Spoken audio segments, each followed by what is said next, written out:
APP approve হওয়ার পরে কিভাবে টেন্ডার ক্রিয়েট করতে হয় তা দেখাচ্ছি। প্রথমেই দেখে নিছি এপিপিটা অ্যাপ্রুভ হলো কিনা।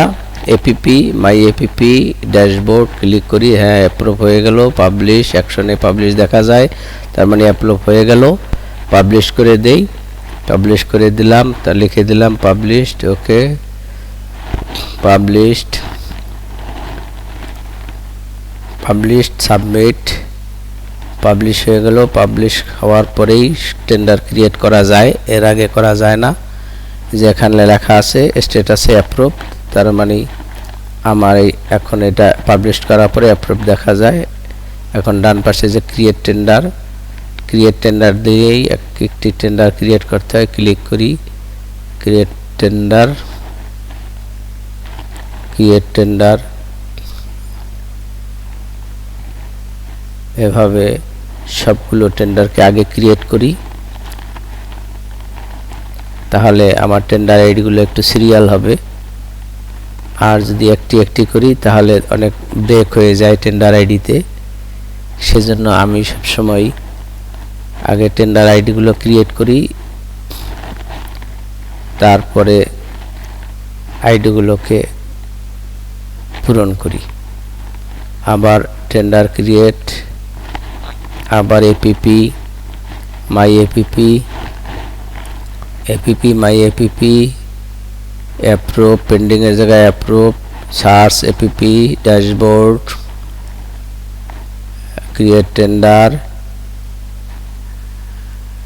আরও একটি আছে আবার এপিপি, কাজটি দ্রুত করতে হয় সময় না নিয়ে।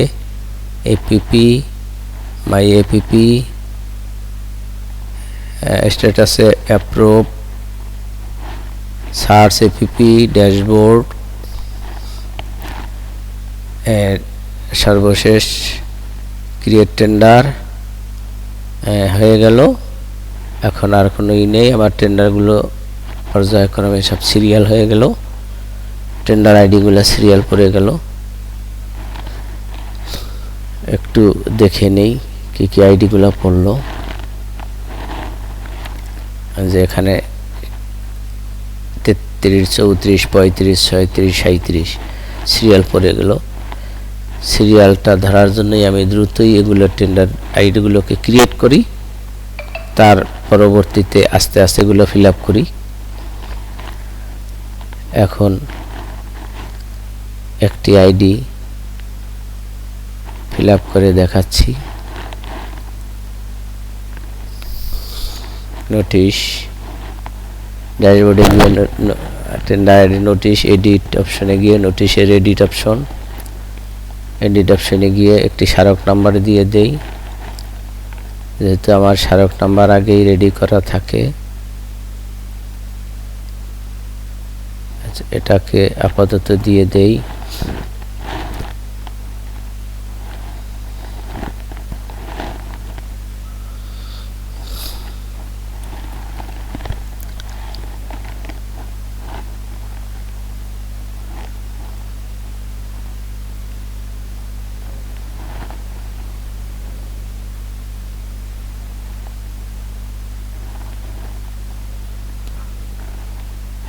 ডিজিটাল স্মারক দেই, দেখি যে আমার এপিপিতে কি ডিজিটাল স্মারকটা আছে।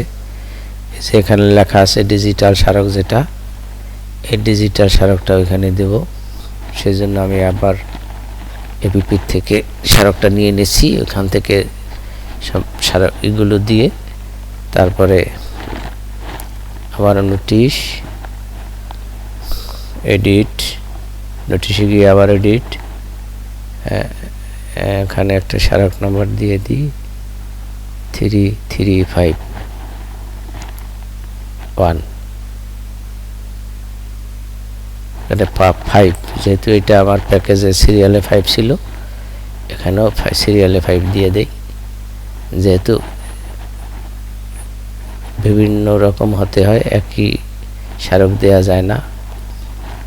এবার টেন্ডার নামটা কপি করে এখানে ব্রিফ ডিসক্রিপশনে দিয়ে দেই as per TDS, eligibility of টেন্ডারার as per TDS. এবারে ডেটগুলো পর্যায়ক্রমে বসাই।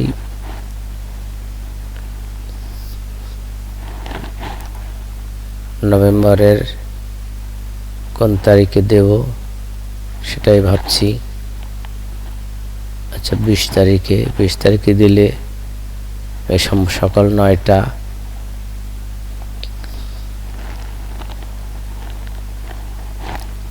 একটু ভাবছি যে কয় তারিখে দিলে সকাল 9টা 00 করে দেই।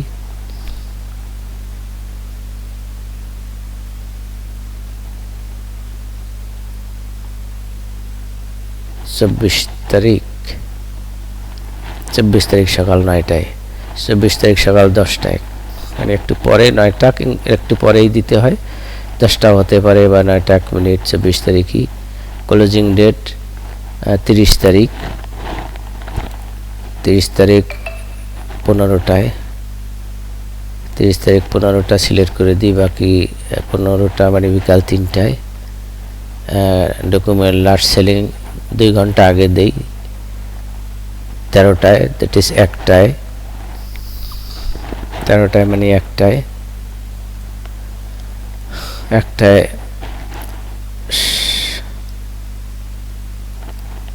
30 তারিখ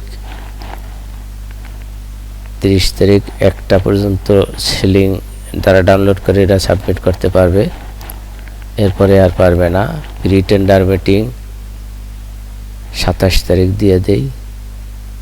27 তারিখ, যেহেতু আমার 30 তারিখ, তাহলে এক লোকেশন পিই অফিস 1 তারিখ থেকেই আমার শুরু হবে স্টার্ট।